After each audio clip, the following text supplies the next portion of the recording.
Hello, and welcome to the Layman's Guide to Copyright.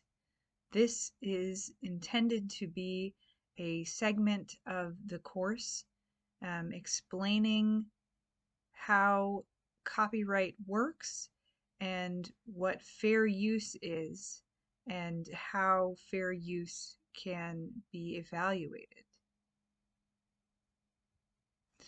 Today we are talking about intellectual property, specifically copyrights under U.S. law. The Copyright Patent Clause of the Constitution states that the purpose of intellectual property law is to promote the progress of science and useful arts by securing for limited times to authors and inventors the exclusive right to their respective writings and discoveries. What this means is that copyright is a legal monopoly on these created works. It lasts for the life of the author plus 70 years, or if it is a work for hire or an anonymous work, it lasts from 95 years after publication or 120 years after the creation of the work, whichever comes sooner. Copyright attaches automatically to a work when it is in a fixed medium. What do you think fixed medium means? It means recorded or written down in a tangible way rather than simply in the mind of the creator.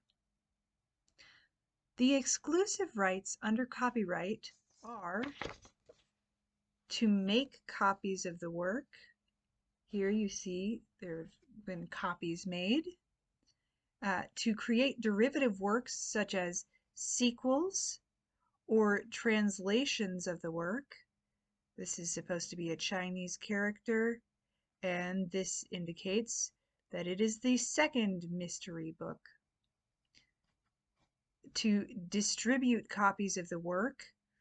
Here we have someone handing a CD, ancient technology for some of you, to someone else, distributing it, or here uploading from a computer, distributing that way.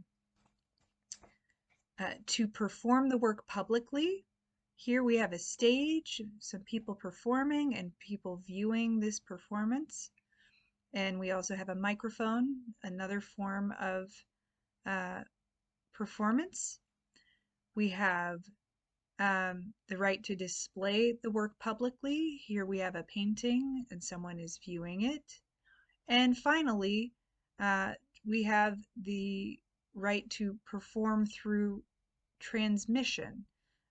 So here's a little radio tower and it's transmitting signals of music out into the world so that people can hear it. So all of these rights fall under copyright. However, there is a catch. These exclusive copyrights come into conflict with the First Amendment right of free speech and freedom of the press.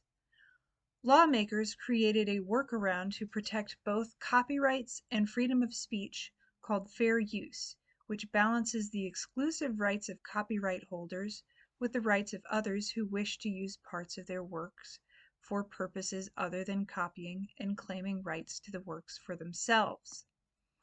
Whether or not a non-copyright holder's treatment of a work falls under fair use is determined based on a four-factored test, which is outlined in Title 17 of the U.S. Code.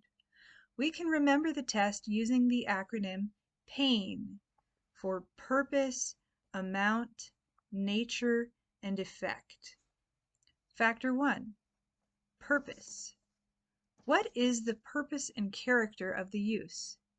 Let's look at an example of the purpose factor.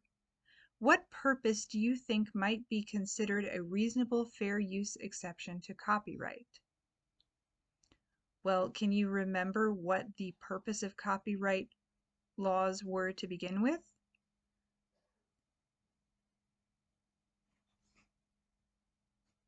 The purpose is to promote the progress of science and useful arts by securing for limited times to authors and inventors the exclusive right to their respective writings and discoveries.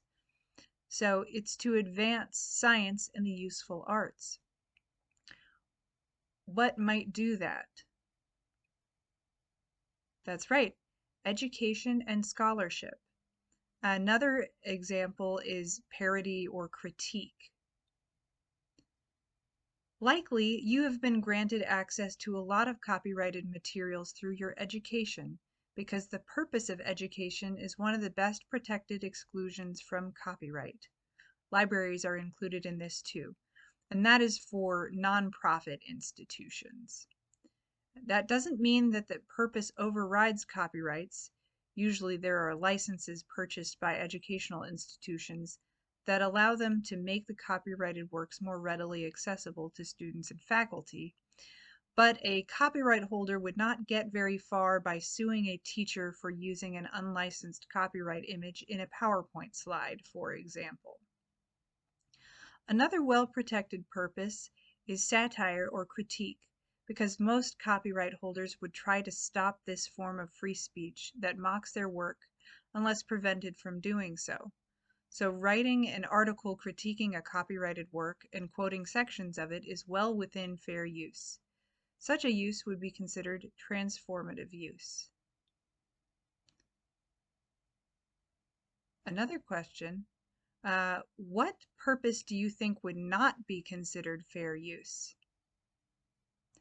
Trying to make a profit on work that is not your own. If the purpose of someone using copyrighted material without a license is just to make a profit, a judge would likely weigh this factor against the person trying to use the copyrighted work. Factor 2, amount. What amount of the work is being used, and is it a substantial section of the work in comparison to the whole work? One major limit on the exception for education is that without a license, a teacher cannot show an entire movie to a class. Sharing that amount of the work would infringe on the copyright holder's rights unless the film is no longer under copyright, meaning it is part of the public domain, or if it is part of the Creative Commons under a Creative Commons license. Is there a time when using a small amount of a work would be just as damaging as using a large amount of the work? Yes. If the substance used is the heart of the copyrighted work that is being reproduced, that would also be considered not fair use.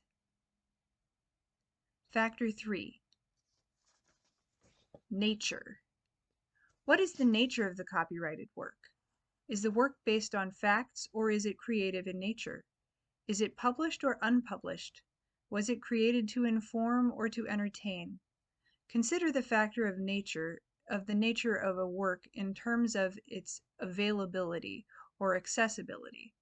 If a copyrighted work is a creative work that is unpublished, reproducing that work and claiming it as your own is more likely to be considered an infringement than if an artist uses a photo of a public figure as a reference for an artwork.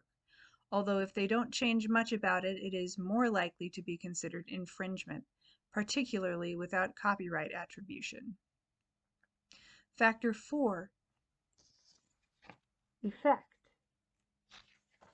What is the main fear a copyright holder might have about infringement on their copyright?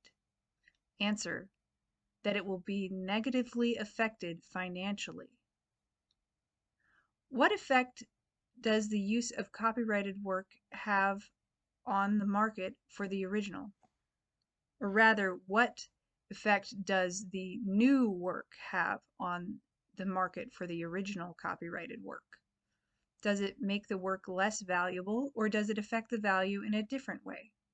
With the effect factor, the main consideration is the economic impact on the copyright holder.